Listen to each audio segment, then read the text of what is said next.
Assalamualaikum warahmatullahi wabarakatuh. Perkenalkan, nama saya Marbir Hidayat dengan NIM 20414. Di sini saya akan menjelaskan tentang profil kepribadian dalam aktivitas olahraga bab 4. Seperti yang telah kita ketahui, penampilan seorang atlet merupakan gambaran dari ekspresi kepribadiannya. Sejumlah karakteristik psikologis termanifestasikan dalam penampilannya, seperti intelijensi, temperamen, konsentrasi, kecemasan, dan lain-lain. Sejak tahun 1960-an, para peneliti dan psikolog olahraga telah berusaha melakukan kajian dan penelitian untuk mengetahui sejauh mana hubungan antara profil kepribadian dengan keberhasilan atlet dalam penampilannya. Beberapa permasalahan yang sering dijadikan topik penelitiannya antara lain, sifat-sifat kepribadian apa yang dapat mengatakan seorang atlet dapat mencapai keberhasilan dalam menjalani karirnya sebagai atlet dalam cabang olahraga tertentu. Dalam upaya mencari jawaban atas pertanyaan-pertanyaan tadi, berbagai pengujian psikologis telah dilakukan dan menggunakan berbagai alat ukur psikologis. Namun begitu, hingga saat ini hasil-hasil penelitian tersebut masih belum konsisten.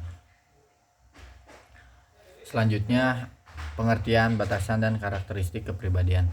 Pada awalnya, konsep kepribadian yang dalam bahasa Inggris disebut personality berkembang di kalangan masyarakat awam. Kepribadian saat itu diartikan sebagai tingkah laku yang ditampakkan ke lingkungan sosial. Tingkah laku yang dimaksud berupa kesan mengenai diri yang diinginkan agar dapat ditangkap oleh lingkungan sosial. Dalam perkembangannya, kepribadian menjadi istilah ilmiah dalam ranah kajian psikologi yang pengertiannya mengembang menjadi lebih bersifat internal, sesuatu yang relatif bersifat permanen, menuntun, mengarahkan, dan mengorganisasi semua aktivitas manusia. Selanjutnya, di sini ada beberapa 4 persamaan yang menjadi karakteristik pokok untuk memahami kepribadian. Yang pertama, kepribadian bersifat menetap.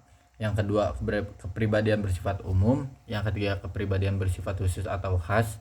Yang keempat, kepribadian bersifat kesatuan.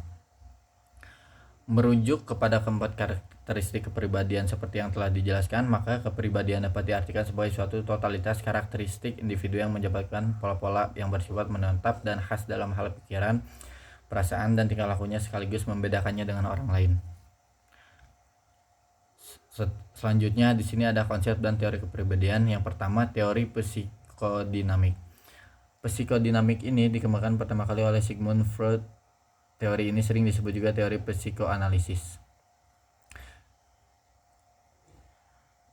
Yang kedua ada teori belajar sosial. Sumber teori belajar sosial dapat dirunut dari teori belajar yang diuraikan Clark Hull dan teori behavioristik dari B.F. Skinner 1953, Cox 2015. Teori Hull dikenal dengan teori stimulus respon yang didasarkan pada hasil penelitian eksperimen laboratorium terhadap binatang. Selanjutnya di sini ada juga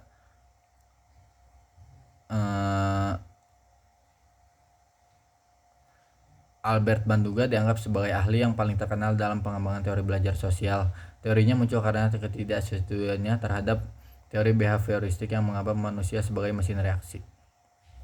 Terima kasih.